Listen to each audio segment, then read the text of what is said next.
Assalamualaikum warahmatullahi wabarakatuh. Alhamdulillahirrabbilalamin. Assalatu wassalamu ala asrofil anbiya wal mursalin Sayyidina Muhammadin wa ala alihi washabbihi wa barik wasallim ajma'in, amma ba'du. Anak-anak, bagaimana kabarnya hari ini? Alhamdulillah, luar biasa, tetap semangat, Allahu Akbar. Kali ini bertemu dengan Pak Saiful. Nah, hari ini kita akan bersama-sama membahas atau bercerita tentang kisah penyesalan Nabi Adam dan juga Hawa.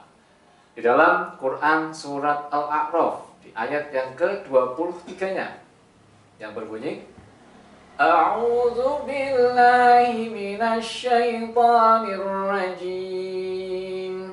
Bismillahirrahmanirrahim. Qala rabbana zalamna anfusana wa illam taghfir lana wa tarhamna lanakunanna minal khasirin. Di dalam surat Al-A'raf ayat 23 itu adalah salah satu doa yang dipanjatkan oleh Adam dan juga Hawa ketika mereka diturunkan ke bumi oleh Allah Subhanahu wa Ta'ala. Bagaimanakah kisahnya? Allah Subhanahu wa Ta'ala menciptakan manusia pertama yang diciptakan dari tanah, yaitu Adam.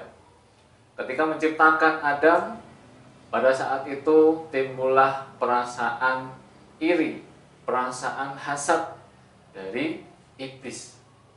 Iblis yang merasa mulai tersaingi dengan kehadiran Adam. Iblis merupakan makhluk yang dulunya selalu taat kepada Allah Subhanahu wa Ta'ala. Iblis juga makhluk yang sangat patuh pada perintah dari Allah Subhanahu wa Ta'ala. Ketika kehadiran Adam, yang dimana Adam lebih unggul secara kemampuan, Adam lebih mampu diajarkan semua hal oleh Allah Subhanahu wa Ta'ala, dari situlah iblis kemudian merasa tersaingi dengan kehadiran Adam. Hingga akhirnya Allah Subhanahu wa Ta'ala yang sudah mengajarkan banyak dengan Adam, meminta semua makhluk Allah yang lain, termasuk malaikat dan juga iblis, yang mereka tidak bisa menguasai ilmu yang diajarkan oleh Allah Subhanahu wa Ta'ala, untuk bersujud kepada Adam. Semua malaikat pada saat itu bersujud kepada Adam, kecuali iblis. Kemudian Allah Subhanahu wa Ta'ala bertanya kepada iblis, "Hei iblis, kenapa kamu tidak mau bersujud kepada Adam?" Jawab iblis, "Ya Allah, sesungguhnya aku diciptakan dari api, sedangkan Adam hanya diciptakan dari tanah. Mana mungkin api yang lebih baik harus bersujud kepada Adam yang hanya terbuat dari tanah." Pada saat itulah kemudian Allah murka kepada iblis. Diusirlah iblis dari surganya Allah Subhanahu wa Ta'ala. "Pergilah engkau iblis, engkau aku usir dari surga ini, dan engkau sudah kupastikan akan masuk ke dalam neraka." Pada saat itulah iblis kemudian meminta satu permintaan kepada Allah Subhanahu wa Ta'ala. "Ya Allah, kalau aku sudah dipastikan masuk ke dalam neraka-Mu, tolong ya Allah, tangguhkanlah kematianku sampai nanti hari kiamat, dan berikan aku kekuasaan untuk bisa menggoda anak dan cucu Adam sampai hari kiamat nanti, untuk menemani aku masuk ke dalam neraka-Mu ya Allah." Dan dikabulkanlah permintaan dari iblis tersebut, hingga akhirnya Adam dan juga Hawa pada saat itu yang sudah tinggal dengan nyaman, dengan damai di dalam surganya Allah. Sementara iblis yang sudah terusir dari surganya masih menyimpan rasa dendamnya kepada Adam. Dia berpikir bagaimana caranya supaya Adam dan juga Hawa ini juga diusir oleh Allah Subhanahu wa taala dari surga. Bertemulah iblis dengan ular pada saat itu. Berkatalah iblis kepada ular, "Hai ular, antarkan aku untuk masuk ke dalam surganya Allah." Jawab ular, "Shh, tidak bisa. Engkau iblis, engkau sudah diusir oleh Allah Subhanahu wa taala dari surga.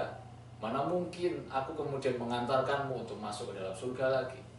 Tapi karena kemudian kemampuan iblis yang luar biasa dalam menggoda dan selalu gigih untuk menghasut ular tersebut untuk bisa mengantarkan iblis masuk ke dalam surga.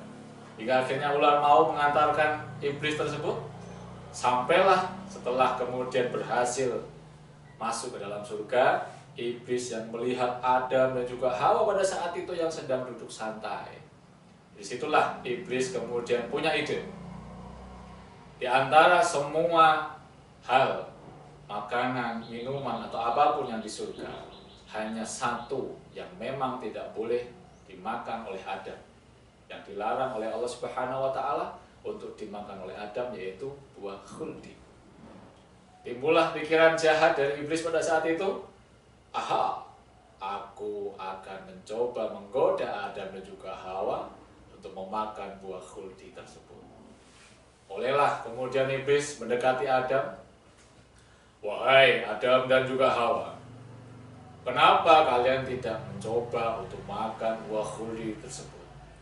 Ketahuilah bahwa buah khuldi itu akan bisa membuat kalian bisa hidup selamanya di surga ini secara abadi."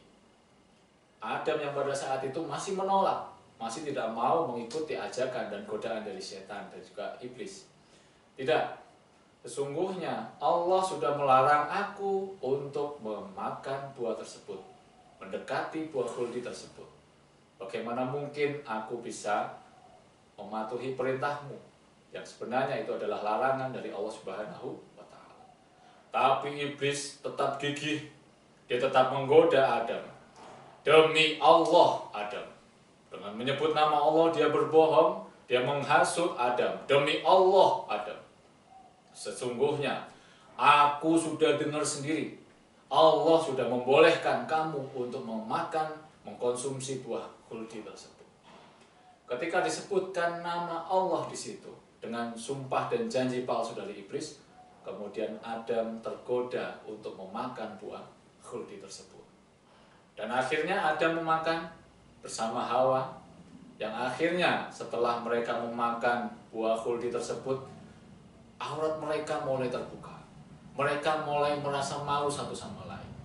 Dan disitulah timbul penyesalan dari Adam dan juga Hawa. Hingga akhirnya Allah murka dan bertanya kepada Adam, "Wahai Adam, kenapa engkau masih mendekati buah khuldi tersebut? Aku sudah menyampaikan dan mengatakan kepadamu, semua yang ada di surga ini silakan kamu nikmati, kecuali satu buah khuldi tersebut, jangan pernah engkau mendekatinya. Tapi kenapa engkau melanggar perintahku?" Kemudian jawab Adam, "Ya Allah, sesungguhnya aku sudah tergoda oleh ajakan iblis. Ketika iblis bersumpah dengan janji palsu, dengan menyebut namamu ya Allah, dia menyebut demi Allah.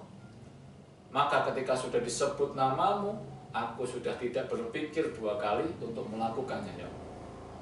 Tapi kemudian Allah tetap mengusir Adam dan Hawa dari surga. "Turunlah kalian ke bumi, resapilah semua kesalahan yang kalian lakukan. Turunlah di sana untuk menjadi khalifah di bumi. Bagaimana kalian kemudian bisa bertobat, bagaimana kalian bisa memikirkan semua dosa yang sudah kalian lakukan." Diturunkan secara terpisah Adam dan juga Hawa di bumi, yang dari situ kemudian mereka terpisah beratus-ratus tahun. Dan selama mereka kemudian menempuh jalan untuk bisa bertemu kembali, mereka mengucapkan doa yang tertera juga di dalam surat Al-A'raf. "Rabbana zalamna anfusana wa illam taghfir lana wa tarhamna lanakunanna minal khasirin." Mereka terus berdoa kepada Allah Subhanahu wa taala, terus memohon ampun kepada Allah Subhanahu wa taala. hingga akhirnya Allah pun luluh, Allah pun menerima taubat dari Adam dan juga Hawa. Tapi Allah tetap memerintahkan untuk Adam dan juga Hawa untuk terus menjadi khalifah di muka bumi ini. Anak-anakku semuanya, dari kisah Adam, Hawa dan juga iblis, bisa kita ambil pelajaran bahwa setiap menit, setiap detik iblis akan selalu menggoda kita. Dimanapun, kapanpun, mereka akan terus menggoda kita, sehingga kita nanti bisa terjerumus ke dalam kemaksiatan, dan nanti kita akan bisa dibawa oleh iblis untuk menemani mereka masuk ke dalam nerakanya Allah Subhanahu wa Ta'ala. Oleh karena itu, setiap kita melakukan dosa, melakukan kemaksiatan, atau berbuat keburukan, cepat-cepatlah kita memohon ampun kepada Allah Subhanahu wa Ta'ala. Cepat-cepatlah kita beristighfar, bertobat kepada Allah Subhanahu wa Ta'ala. Dan kemudian jangan pernah untuk mengulangi kesalahan, dosa atau maksiat yang sama, yang nanti juga akan bisa menjerumuskan kita ke dalam nerakanya Allah Subhanahu wa Ta'ala. Demikianlah cerita kita pada hari ini. Mudah-mudahan bisa menambah kebaikan untuk kita semua. Dan dari saya ada kurang lebihnya, mohon maaf. Terima kasih. Wassalamualaikum warahmatullahi wabarakatuh.